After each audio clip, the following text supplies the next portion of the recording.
everybody. Welcome to Wake Up Charlotte after the show here on WCNC Charlotte. Thanks for joining us. This morning we are talking about really the big story of the morning, and that is actually paying people who are not vaccinated to get vaccinated. As you know, it's part of a statewide, nationwide effort to get more people vaccinated against COVID-19. So now the state of North Carolina, following the Biden administration's proposal and actually paying people $100 in the form of a gift card to get vaccinated. Of course, it brings up the question, is this fair, or are we rewarding bad behavior for folks who have delayed up until this point? And some folks were getting vaccinated back over the winter. Let us know, weigh in.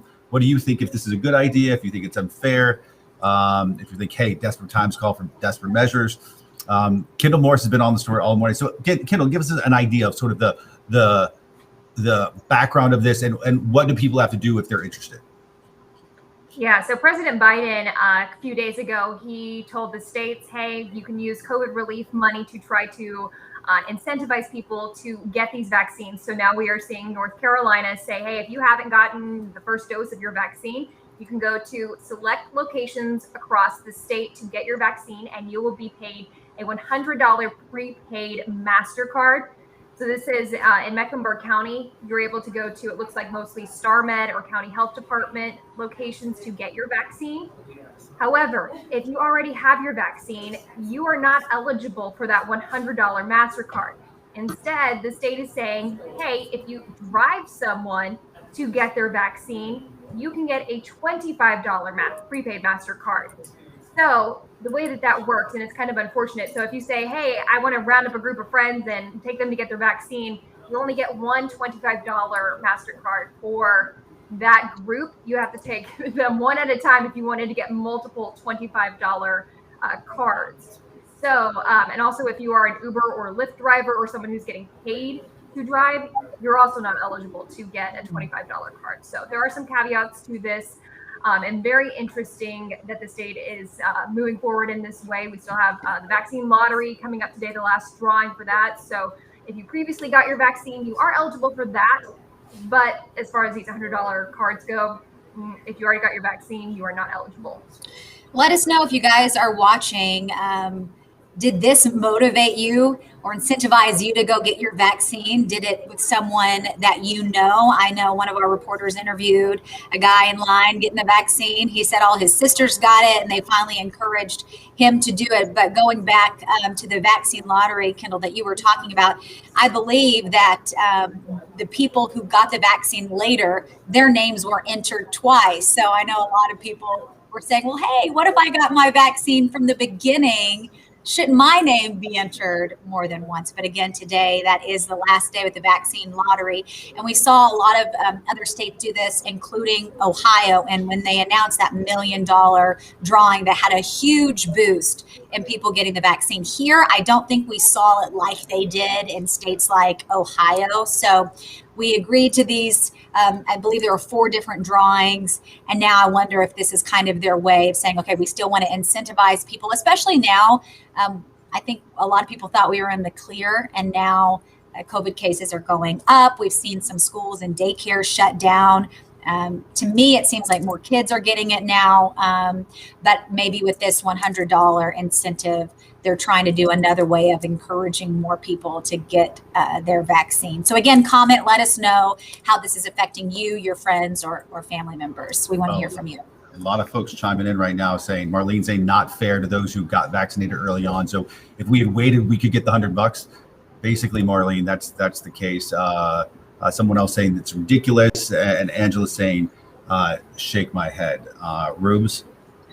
So another talker this morning talking about vaccines in New York City, the mayor there rolling out a new mandate.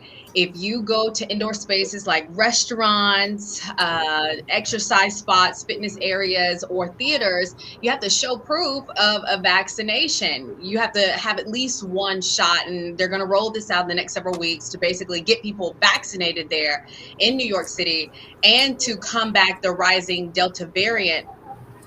there as well. A lot of people had mixed emotions about it, checking social media overnight. Some people are saying this strips them of their freedom.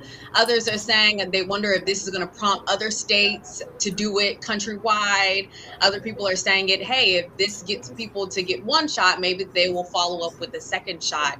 So again, that's some news coming in overnight. New York City, if you travel there in the next several weeks, you won't be able to get in some of those indoor spots without showing your proof of vaccination. And again, this is just to get more people, getting that shot and to help decrease some of the numbers that are rising there drastically.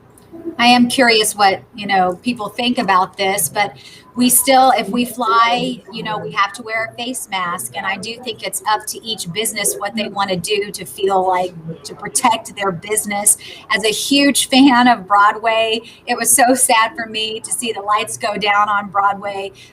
These actors have not had jobs throughout the pandemic. It's been a real struggle for a lot of people, and the people behind the scenes as well that run the production with Broadway shows. And so I know that they had set a date to reopen, and a lot of people were excited about that. And now with this Delta variant and an increasing COVID cases, I think a lot of businesses are trying to figure out what is right for my business.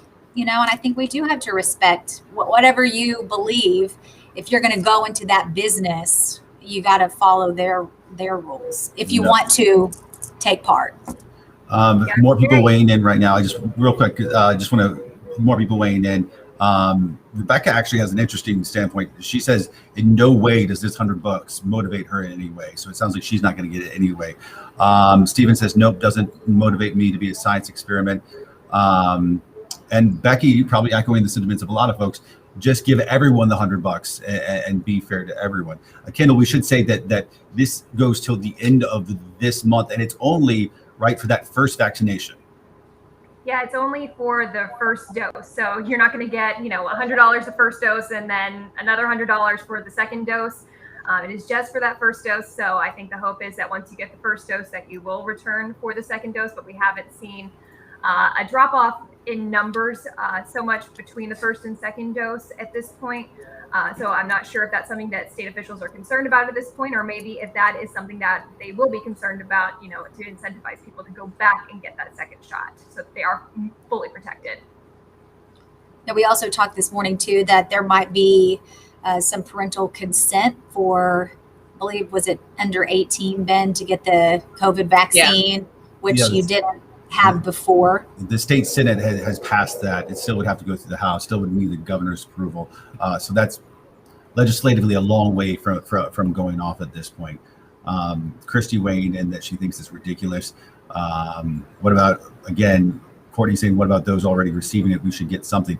That's what we're hearing a lot of this morning from you watching us. That this seems a little unfair, perhaps rewarding bad behavior. And then we're also hearing from folks that saying, you know what, this really is not going to incentivize me. I'm staying where I am, and I'm not going to, $100 is not going to change my mind. So you can continue to weigh in. Okay. Kendall, Stephanie's saying she just got vaccinated yesterday. How does she get her $100? Yeah, unfortunately, this is only for moving forward. They're going to implement these incentives, and it's only at certain locations. So I think when I was looking at the map here in the Charlotte area, it wasn't, CVS or Walgreens or any of those. You had to go to very specific locations. It was mostly StarMed locations or Mecklenburg County Health Department locations where they're offering the vaccine. So you have to be very intentional about where you are going to be able to receive this $100. Camden saying they think a reduced income tax for the working vaccinated would be in order outside of that $100. Melissa is saying, replying to someone else saying they missed the point about something. But other than that, it looks like a lot of people, you got to think that the vaccine came out so long ago. And so the people who, did their due diligence at first and were able to get the shot, they're looking at it like, what about us now? And so, makes a good point in my perspective. But obviously, as cases are rising, just trying to get folks to, get that vaccine as much as possible. But the $100, is it worth it? Is it not? Keep weighing in. Let us know what you think. Yeah, I'll close with Marsha over on my Facebook page. She's weighing in, and she says, if it gets more people vaccinated, it's worth it. And I think that's what probably a lot of our local leaders are hoping for. Hey, at this point, if it gets more people vaccinated, that might be worth it in the long term. But still, a lot of folks thinking it's unfair. Continue to weigh in, of course, and we hope to see you back here tomorrow morning, right here for Wake Up Charlotte after the show. Have a great day, everybody. Bye.